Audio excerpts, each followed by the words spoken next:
नमस्कार साथियों, आप लोगों को अर्पण स्टडी में हार्दिक स्वागत है।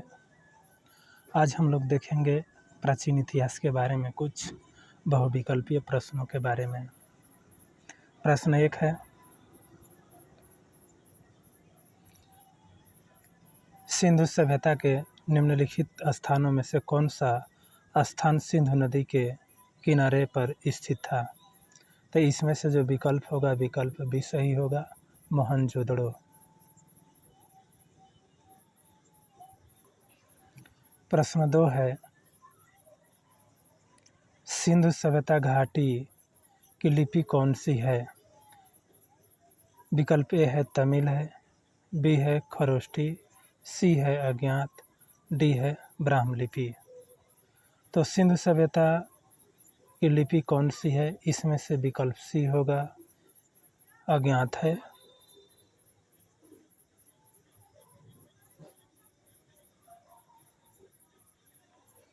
प्रश्न 3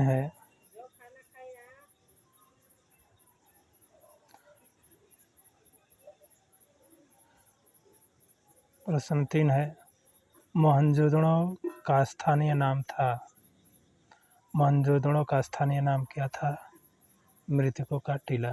विकल्प सी सही होगा। मोहनजोदड़ो का अर्थ क्या होता है? मृतकों का टीला।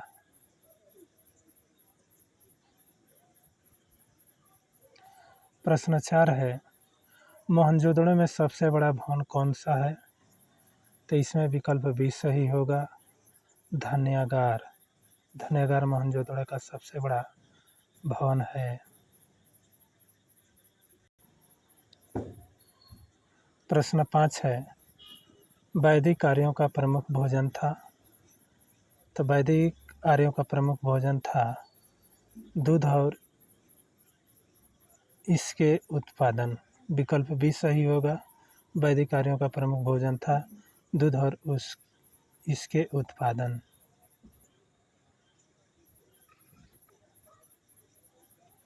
प्रश्न 6 है, निम्नलिखित में से कौन सा अन्न मनुष्य द्वारा सबसे पहले प्रयोग होने वालों में से था? तो इसमें से मनुष्य द्वारा सबसे पहले प्रयोग में की जाने वाला अनाज था, वह था जौ। विकल्प ये सही होगा। प्रश्न 7 है, वैदिक लोगों द्वारा किस धातु का पहले प्रयोग किया गया था? तो इसमें से हो जाएगा विकल्प डी होगा, तांबा। मतलब सबसे पहले जो वैदिक सभ्यता के जो लोग थे वह तांबे का प्रयोग किए थे। प्रश्न 8 है, वेद शब्द का अर्थ है। वेद शब्द का अर्थ क्या होगा? विकल्प ए है ज्ञान है, बी है बुद्धिमत्ता, सी है कुशलता, विकल्प डी है शक्ति। तो इसमें विकल्प ए सही होगा, ज्ञान। वेद का अर्थ क्या होता है? ज्ञान होता है। प्रश्न 9 है, किन 3 वेदों को संयुक्त रूप से वेदत्रयी कहा जाता है? तो वेदत्रयी किसको कहा जाता है? विकल्प सी सही है, ऋग्वेद, सामवेद और यजुर्वेद को वेदत्रयी कहा जाता है।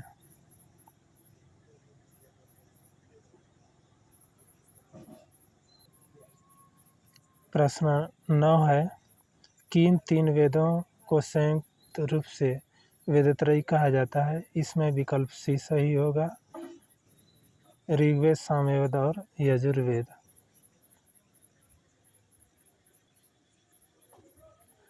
प्रश्न 10 है, गौतम बुद्ध का जन्म स्थान किसके द्वारा अंकित किया गया? तो इसमें से जो विकल्प सही होगा विकल्प ए सही है, अशोक मौर्य का रुमिनदेई स्तंभ। रुमिनदेई स्तंभ में गौतम बुद्ध के जन्म स्थान का अंकित किया गया है। प्रश्न 11 है, बुद्ध किस वंश से संबंधित थे? जो बुद्ध थे यह शाक्य वंश से संबंधित है। विकल्प सी सही होगा, जो बुद्ध थे यह शाक्य वंश से संबंधित थे। प्रश्न 12 है, प्रथम बौद्ध परिषद कहाँ आयोजित किया गया? तो इसमें विकल्प सी सही होगा। राजगृह में प्रथम बौद्ध परिषद की स्थापना किया जाता है। प्रश्न 13 है, भारत में जैन धर्म के संस्थापक कौन थे? तो भारत में जैन धर्म के संस्थापक थे महावीर स्वामी। विकल्प बी सही है।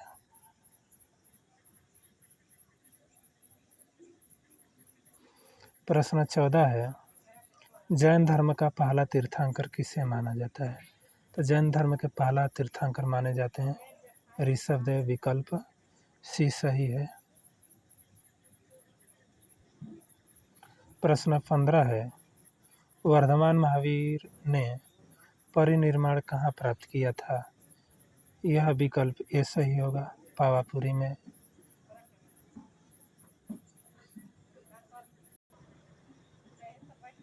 प्रश्न 16 है, जैन साहित्य को क्या कहा जाता है?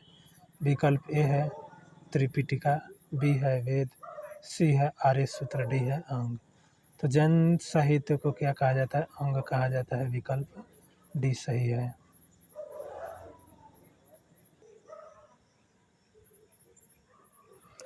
प्रश्न 17 है, अशोक की प्रशासनिक नीति में भारी परिवर्तन किस घटना से आया? तो इसमें विकल्प बी सही होगा, कलिंग युद्ध। कलिंग युद्ध कहाँ पर पड़ता है? उड़ीसा में। उड़ीसा में कलिंग युद्ध पड़ता है। प्रश्न 18 है, निम्न में से वह व्यक्ति कौन है जिसका नाम देवान प्रियदर्शी था? तो इसमें विकल्प ए सही होगा, मौर्य राजा अशोक था।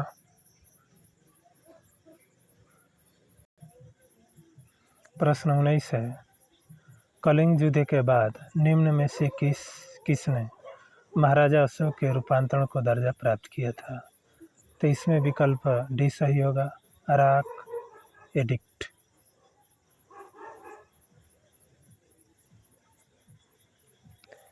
प्रश्न 20 है, अशोक के शिलालेख किस लिपि से खुदे हुए हैं? तो जो अशोक के जो शिलालेख है वह ब्राह्मी लिपि में खुदे हुए हैं। विकल्प भी सही है।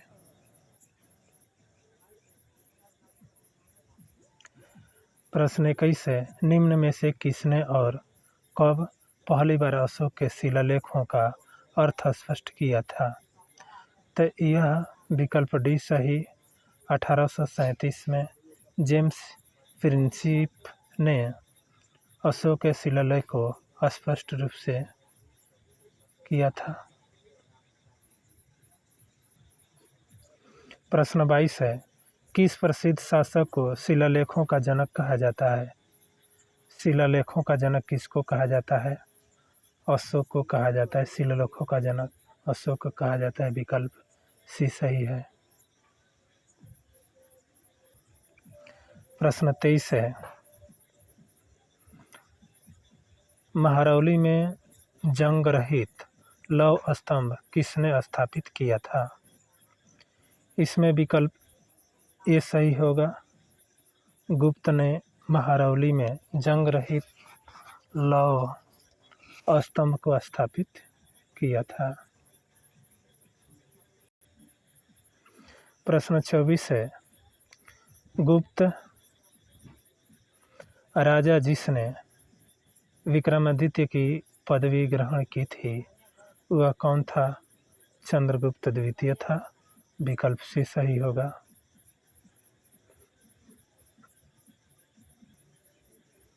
प्रश्न 25 है, हरिसेन निम्नलिखित राजाओं में से किसका राजकवि था? ए है अशोक, बी है समुद्रगुप्त, सी है चंद्रगुप्त, डी है हर्षवर्धन। तो हरिसेन जो राजा था, हरिसेन जो यह कवि था, यह किस राजा के कवि था? यह समुद्रगुप्त के राजा का कवि था। विकल्प भी सही है। प्रश्न 26 है, लिच्छवी दवित्र किसे कहते थे? विकल्प बी सही होगा, चंद्रगुप्त को कहा जाता है। प्रश्न 27 है, निम्नलिखित में से किसको अपनी विजयों के कारण भारत का नेपोलियन कहा जाता है? तो इसमें कहा जाता है समुद्रगुप्त को। विकल्प डी सही होगा। भारत का नेपोलियन किसको कहा जाता है? समुद्रगुप्त को कहा जाता है। प्रश्न 28 है, हर्षवर्धन को किसने पराजित किया था? जो राजा हर्षवर्धन था उसको पराजित करने वाले कौन थे? विकल्प बी सही है, पुलकेशिन द्वितीय। पुलकेशिन द्वितीय ने राजा हर्षवर्धन को पराजित किया था। प्रश्न 29 है, हर्षवर्धन की प्रारंभिक राजधानी कहाँ थी? तो जो हर्षवर्धन की जो प्रारंभिक राजधानी थी वह थानेश्वर थी। यानी कि हर्षवर्धन की जो प्रथम राजधानी थी वह थानेश्वर थी। विकल्प सी सही है। प्रश्न 30 है, निम्न में से किस प्रतिहार राजा ने प्राण की उपाधि ली थी? कौन से राजा जो थे प्रतिहार राजा में से प्राण की उपाधि धारण की थी? वह कौन था? मिहिर भोज था। विकल्प ए सही है, मिहिर भोज ने ही प्राण की उपाधि धारण की थी। प्रश्न 31 है, किस शताब्दी में दिल्ली का कुतुब मीनार बनाया गया था? किस शताब्दी में यह जो कुतुब मीनार था यह बना था? 13वीं शताब्दी में कुतुब मीनार बना था। विकल्प बी सही होगा। प्रश्न 23 है, वे दो वंशज कौन थे जिन्होंने खिलजी शासकों से तत्काल पहले और बाद में शासन किया था? तो इसमें से जो विकल्प होगा, विकल्प सी सही होगा, गुलाम और तुगलक। यही जो दो वंशज थे गुलाम तथा तुगलक पहले और बाद में शासन किए थे खिलजी से।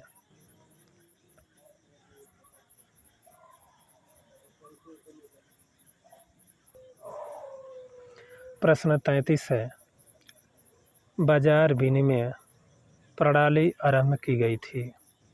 बाजार विनिमय प्रणाली प्रारंभ की गई थी किसके शासनकाल में?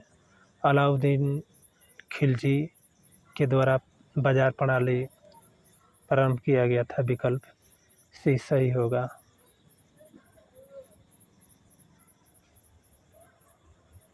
प्रश्न 34 है, भारत में चमड़े के प्रतीक मुद्रा किसने प्रारंभ किया था? मतलब चमड़े का मुद्रा किसने जारी किया था?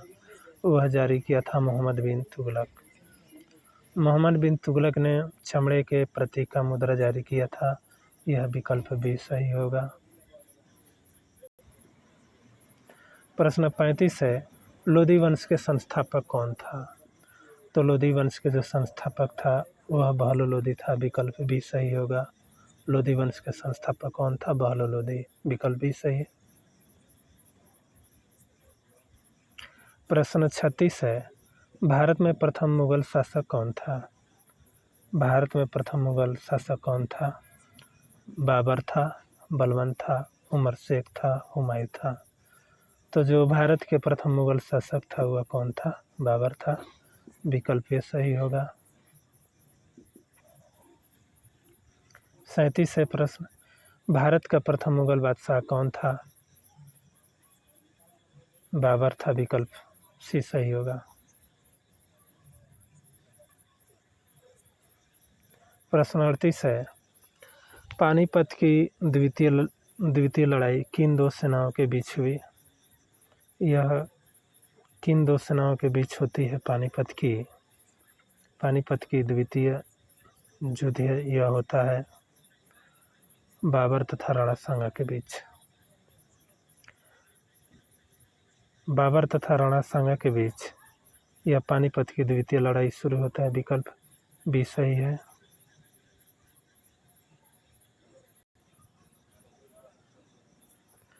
सॉरी, जो प्रश्न 38 है, पानीपत की द्वितीय लड़ाई यह होती है बाबर और हेमू। बाबर और हेमू के बीच ये पानीपत की तृतीय लड़ाई होती है। ये विकल्प सी सही होगा। बाबर और हेमू के बीच पानीपत की द्वितीय लड़ाई।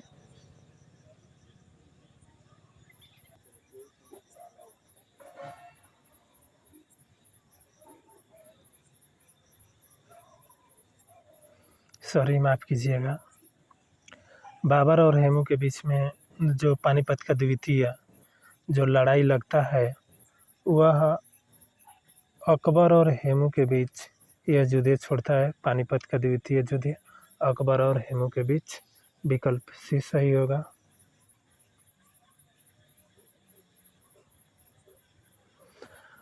महाभारत का फारसी में अनुवाद किसने किया था? प्रश्न 39 में महाभारत का फारसी में अनुवाद किया था वह बदायूं ने किए थे। विकल्प ये सही है। प्रश्न 40 है, अकबर के दरबार में सबसे प्रसिद्ध संगीतकार तानसेन का मूल नाम क्या था? तो जो तानसेन थे, तानसेन का मूल नाम, इनकी बचपन का नाम जो था रामतनु पांडे। रामतनु पांडे तानसेन का नाम था।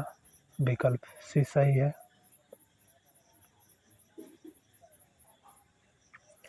प्रश्न 41 है, दीन ए इलाही एक नया धर्म निम्नलिखित में से किसके द्वारा शुरू किया जाता है? दीन ए इलाही जो है यह धर्म नया शुरू किया जाता है। यह अकबर के द्वारा दीन ए इलाही शुरू किया जाता है। विकल्प सी सही है। प्रश्न 42 है, विश्व प्रसिद्ध तख्त ए ताउस निम्नलिखित में से किस मुगल भवन में रखा गया? तो तख्त ए ताउस जो यह है किस भवन में रखा जाता है? यह रखा जाता है दिल्ली के लाल किले के दीवाने आम में। तो विकल्प डी सही है। दिल्ली के लाल किले के दीवाने आम में रखा गया। प्रश्न 33 है, मोती मस्जिद निम्न में से किस नगर में स्थित है? मोती मस्जिद जो है यह आगरा में स्थित है। विकल्प ये सही है। मोती मस्जिद किस नगर में स्थित है? आगरा में। प्रश्न 44 है, निम्नलिखित में से जिंदा पीर किसको कहा जाता है? विकल्प डी सही होगा। औरंगजेब को। जिंदा पीर किसको कहा जाता है? औरंगजेब को कहा जाता है। प्रश्न 45 है, नाना फडणवीस का मूल नाम था? विकल्प डी सही है। बालाजी जनार्दन भानु। बालाजी जनार्दन भानु था नाना फडणवीस का मूल नाम। प्रश्न 46 है, शिवाजी के गुरु का नाम क्या था? शिवाजी के गुरु का नाम क्या था? रामदास। विकल्प बी सही है। प्रश्न 47 है, शिवाजी का राज्य अभिषेक हुआ था? तो शिवाजी का राज्याभिषेक कब होता है? 1674 ईस्वी में राज्याभिषेक होता है शिवाजी का। विकल्प बी सही है। प्रश्न 48 है, निम्नलिखित में से किसे लड़ाकू पेशा कहा जाता है? लड़ाकू पेशा किसको कहा जाता है? बाजीराव प्रथम को लड़ाकू पेशा कहा जाता है। प्रश्न 49 है, नाना साहब के नाम से कौन प्रसिद्ध थे? विकल्प बी सही होगा। बालाजी बाजीराव नाना साहब के प्रसिद्ध से थे। प्रश्न 50 है, भारत में पुर्तगाली सत्ता की वास्तविक नींव रखने वाले महान पुर्तगाली कौन थे? तो महान पुर्तगाली थे अल्बुकर्क थे। यह विकल्प बी सही है। प्रश्न 51 है, ब्रिटिश ने पंजाब को निम्नलिखित में से किस सन में अपने राज्य में मिला लिया था? पंजाब को ब्रिटिश सरकार ने किस सन में मिलाया था? 1849 में। विकल्प सी सही है। प्रश्न 52 है, प्रार्थना समाज के संस्थापक कौन थे? प्रार्थना समाज के संस्थापक थे आत्माराम पांडुरंग। विकल्प सी सही है, आत्माराम पांडुरंग। प्रश्न 53 है, निम्नलिखित का मिलान कीजिए। धर्म सुधारक है और संस्थापक है। आर्य समाज के जो संस्थापक थे वह दयानंद सरस्वती थे। बी होगा। ब्रह्म समाज के संस्थापक थे राजा राम मोहन राय थे। वेद समाज के थे केशव चंद्र सेन तथा श्रीधालु नांदू। और प्रार्थना समाज के थे आत्माराम पांडु। इसमें से जो विकल्प होगा विकल्प बी सही होगा।